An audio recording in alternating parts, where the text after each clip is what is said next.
Tax ना देने वाले जो लोग हैं उनको आपको पता है वो जब टैक्स फाइलिंग की डेट होती है उससे पहले एक्टिविटी बहुत ज़्यादा हुई होती है और उसके अंदर वो दीगर किस्म की आपके ऊपर तड़ियाँ कह लें उनको, या थ्रेट्स तो चलें एक बड़ा स्ट्रॉन्ग लेवल, वो थ्रेट्स ही होती हैं कि हम ये भी कर देंगे वो भी कर देंगे, लेकिन एंड में जाके डेटें भी आगे हो जाती हैं। टैक्स के जो इस दफ़ा हमें नंबर्स भी मिले वो भी बड़े मायूसकुन थे। रिकवरी भी बहुत कम हुई, टैक्स फाइलर के अंदर जो इजाफा हुआ है वो एज एक्सपेक्टेड था, जितना होता रहता है उतना ही हुआ। ज़ीरो फाइलिंग्स में बहुत ज़्यादा इजाफा हुआ इस दफ़ा। अगेन जैसे मैंने कहा अपने टारगेट्स जो हैं वो बड़ी बुरी तरह फेल की। तो अब सर टैक्स की रजिस्ट्रेशन डेट जब ख़त्म हो चुकी है उसके बाद का जो डेटा है उसकी लिस्ट भी FBR ने बनाई है और उसके अंदर तो सर बड़े संजीदा किस्म की अब जो चीज़ें हैं वो लिखी हुई हैं जो वो करेंगे उन लोगों के पास जो उस लिस्ट में मौजूद हैं। तो मैं बताता चलता हूँ क्या क्या है उसके अंदर। एक तो ये कि जो लिस्ट है उसके ऊपर वो कुछ लोगों के अकाउंट्स जो हैं वो फ्रीज़ भी करेंगे, नंबर 1। उसके अलावा ख़रीदो फ़रोख्त के अंदर भी मामलात जो हैं वो बड़े उन्होंने चेंज किए हैं। 800 सीसी से ज़्यादा बड़ी गाड़ी जो है आप नहीं ख़रीद सकते। आपकी जो प्रॉपर्टीज़ और जायदाद है उसकी ख़रीदो फ़रोख्त जो है वो आप नहीं कर सकते। प्रॉपर्टी ट्रांसफ़र्स के अंदर मसले हैं।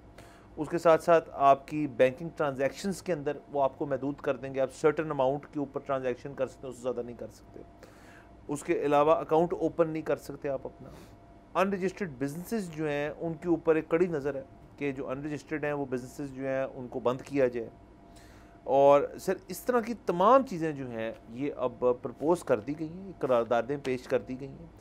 अब इसके ऊपर जब फैसला होगा कि एग्जैक्टली इस सारी चीज़ को इम्प्लीमेंट करना है, इसमें से कुछ चीज़ों को इम्प्लीमेंट करना है, तो ये हम आगे जाके देखेंगे। लेकिन हुकूमत का क्योंकि ये एक बहुत बड़ा मैंडेट है कि टैक्स रिकवरी, और IMF का भी एक मैंडेट है कि उसके अंदर एक इजाफा करें और ये जो मुस्तकिल फेलियर्स हैं उनसे हम आगे निकलें और टैक्स लोग दें। तो अगेन वही वाली सर कहानी है कि लोगों के ऊपर रिस्ट्रिक्शंस लगा के उनको फोर्स किया जाएगा टैक्स देने के लिए, ना कि हुकूमत के जो है अपने जो चीज़ें हैं जो उन्होंने फराहम करनी होती हैं एक शहरी को वो पूरी की जाए जिसकी बेसिस पे उनका टैक्स देने का दिल करे। तो ये सर सारे मामला चल रहे हैं। वो अभी ना एक कोई इवेंट हुआ जिसमें FBR के जो रिप्रेजेंटेटिव थे उन्होंने इस किस्म की बात की कि हमारा टैक्स टू GDP जो है वो 10.8 है जिसको 18 होना चाहिए और टैक्स कलेक्शन हमारी वाइडर होनी चाहिए, लेकिन जो रेट है वो कम होना चाहिए, वो जितना ज़्यादा है उतना नहीं होना चाहिए। सो मैं ये आपको सिर्फ इसलिए बता रहा हूँ कि पता उनको भी सारा कुछ है। मतलब आप जिससे बात करते हो ना उसको सब कुछ पता है, लेकिन जब कानून साजी की बारी आती है या जब IMF को प्रपोज करने की बारी आती है कि हम कैसे अपनी कलेक्शन बेहतर कर सकते हैं, तो उसमें जो आइडिया पेश किया जाता है वो पता नहीं कहाँ से आता है। हाँ।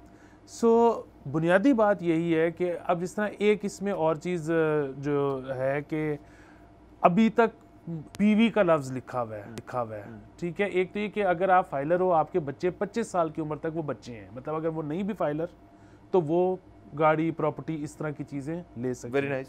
साथ इसमें मेरा ख्याल है अभी तक जो लफ्ज़ लिखा हुआ है वो है बीवी, बेगम, वाइफ, कि वो स्पाउस नहीं है। तो ये मेरे ख्याल में डिस्क्रिमिनेटरी है। उसकी वजह ये है कि मतलब वर्ड तो है स्पाउस, मतलब अगर बेगम कमाती है और आप बच्चे पालते हो घर पे तो आपको भी फिर ये लिबर्टी होनी चाहिए। यानी कि स्टे एट होम डैड्स जो हैं उनको भी ये लिबर्टी होनी चाहिए कि अगर बेगम कमाती है तो आपके पास ये अथॉरिटी होनी चाहिए कि यार उसकी टैक्स फाइलिंग को मैं इस्तेमाल कर लूँ, वरना फिर उसको भी ना दें। हाँ जी। तो मैं तो सिर्फ ये कह रहा हूँ कि बराबरी होनी आप चाहिए। इक्वालिटी की बात वेरी नाइस सर। सब्सक्राइब करें और बेल दबाएं ताकि कोई खबर रह न जाए।